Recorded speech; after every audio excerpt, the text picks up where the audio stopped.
Assalamualaikum warahmatullahi wabarakatuh. Kembali lagi bersama saya di channel Logika Rifki. Dalam kesempatan kali ini, saya akan memberikan cara bagaimana cara lolos untuk tahap seleksi wawancara masuk ke sekolah kelautan dan perikanan. Nah, cara untuk lolos tes wawancara masuk ke sekolah kelautan dan perikanan yaitu banyak tahap atau langkah-langkahnya ya. Langkah-langkahnya yaitu sebagai berikut. Yang pertama yaitu dari segi pakaian. Berpakaian layaknya profesional. Yakni berpakaian haruslah rapi yang pertama. Baju standar, setrika. Jangan asal-asalan berpakaian. Karena berpakaian itu sangat menentukan bahwasannya kita lolos tahap seleksi wawancara.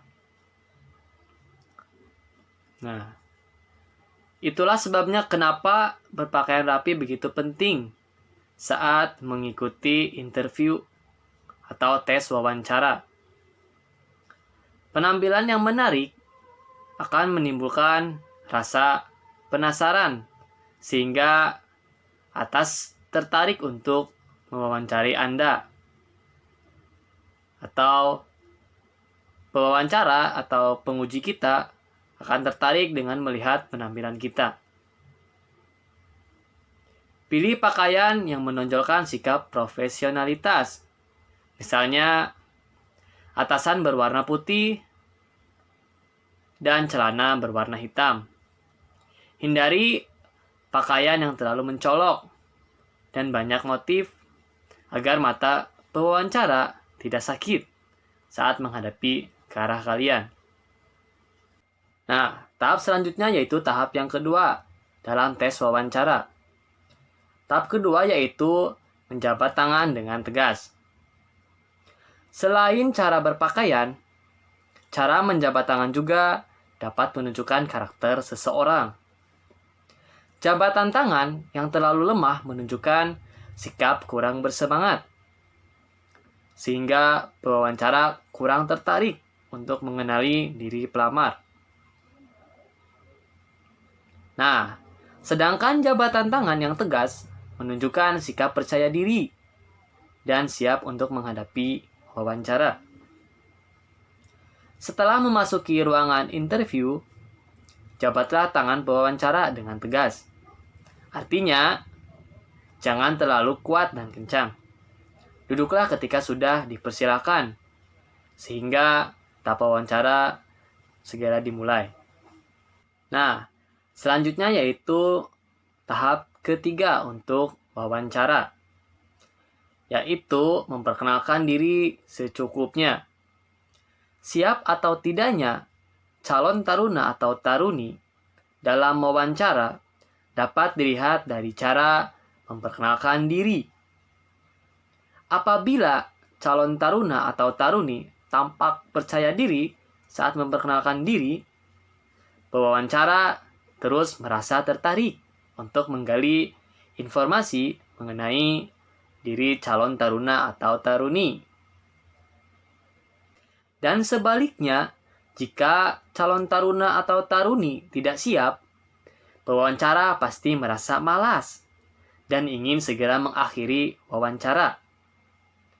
Intinya, persiapkan diri kalian agar bisa tampil maksimal saat wawancara. Nah, sisakan waktu untuk berlatih di depan cermin sambil menunjukkan ekspresi yang tepat. Apabila ada kesalahan mimik, kalian dapat segera memperbaiki sebelum hari H wawancara. Nah, tahap yang keempat yaitu postur duduk. Nah, postur duduk yang membungkuk sama saja langsung menggagalkan tes wawancara. Berusahalah agar duduk tegak dan lebih baik sedikit condong ke depan. Namun, Sebaiknya posisi duduk jangan terlalu maju ke depan, yang memberi kesan kamu agresif. Jangan juga duduk tegak, namun terlalu kaku. Rilekskan bahumu sedikit untuk menunjukkan sikap santai, namun tetap percaya diri dan siap mendengarkan. Nah, selanjutnya yang kelima. Tahap yang kelima dalam tes wawancara agar lolos, yaitu menjaga kontak mata. Rasa yang gugup yang berlebihan menimbulkan rasa takut ketika berhadapan dengan lawan bicara. Sebagian besar memilih berbicara sambil menunduk atau melihat ke berbagai arah daripada menjaga kontak mata dengan si pewawancara. Padahal, berbicara sambil menatap mata pewawancara dapat membangun chemistry yang kuat demi membangun ketertarikan. Selain itu, akan menambah rasa percaya dalam diri. Kontak mata yang diberikan sebaiknya natural, tetapi tetap menunjukkan sikap antusias kepada lawan bicara. Hindari kontak mata yang terlalu intens agar pewawancara tidak risih dan tetap nyaman saat berkomunikasi dengan kalian. Nah, tahap selanjutnya yaitu tahap yang keenam. Nah, dalam tahap keenam dalam tes wawancara yaitu sampaikan kelebihan kalian. Sampaikan kelebihan diri kalian pada tahap interview atau pada tahap wawancara. Misalnya, mampu mendesain, mengedit video, public speaking, manajemen.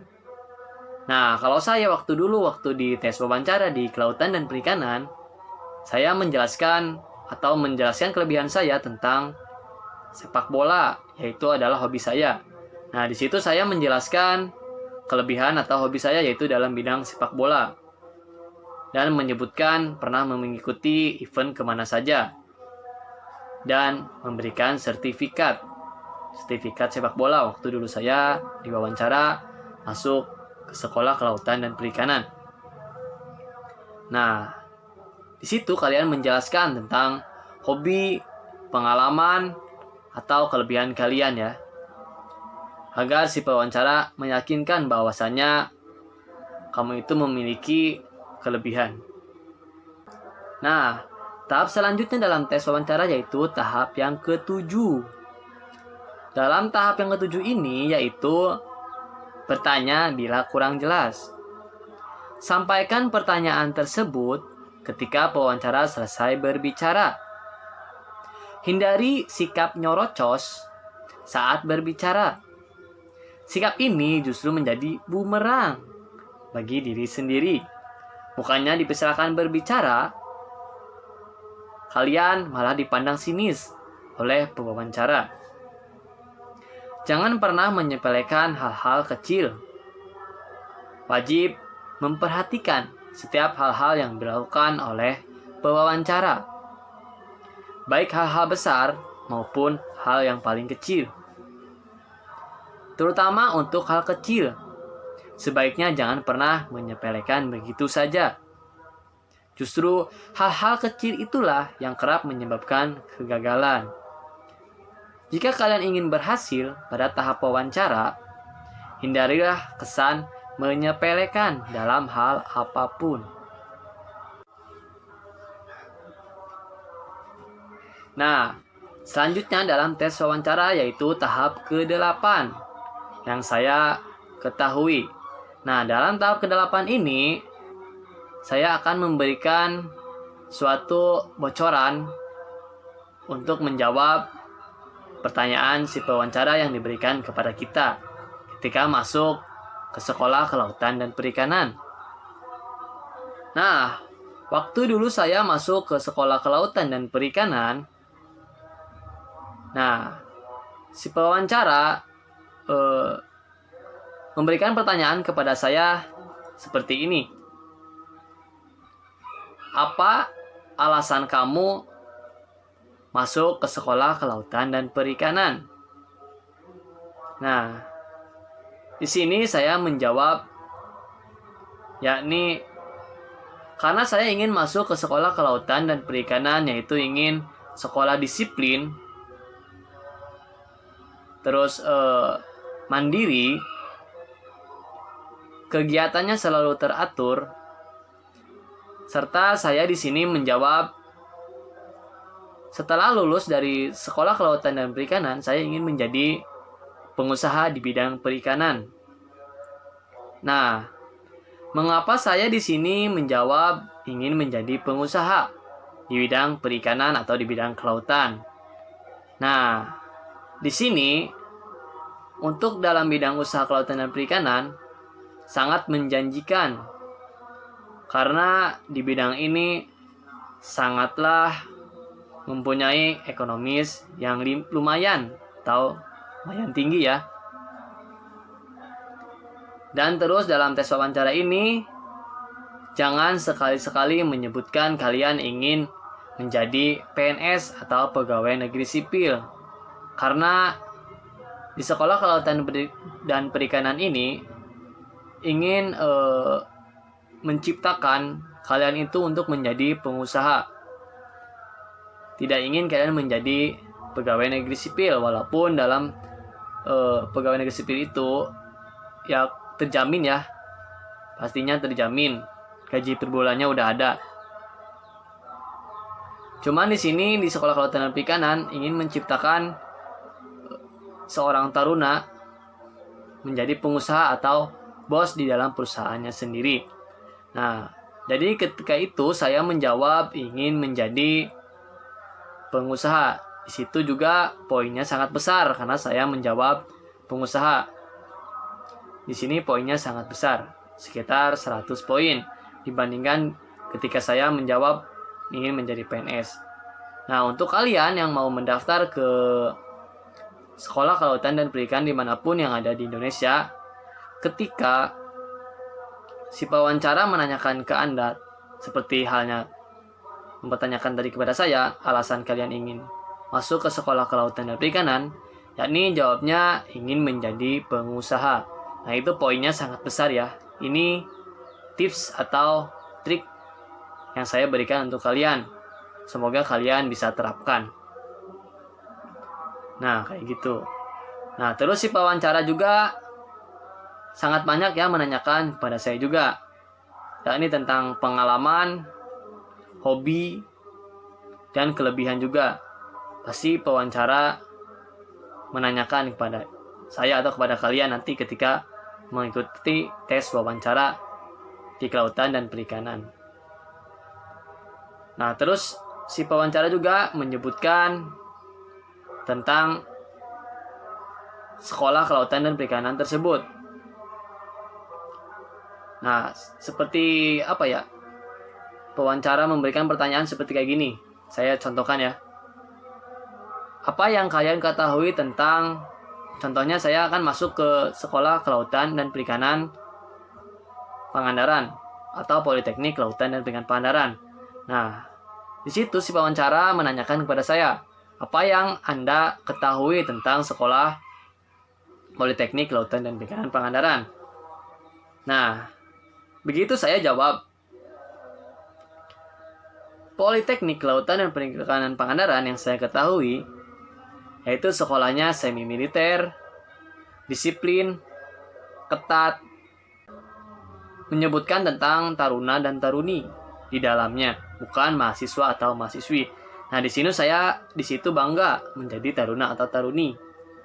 Jadi saya ingin masuk ke sekolah kelautan dan perikanan. Nah, semoga video ini bermanfaat ya, tentang cara tes lolos wawancara ke sekolah kelautan dan perikanan. Semoga video ini bermanfaat. Jangan lupa like, komen, subscribe, dan share ya guys ke media sosial kalian. Assalamualaikum warahmatullahi wabarakatuh.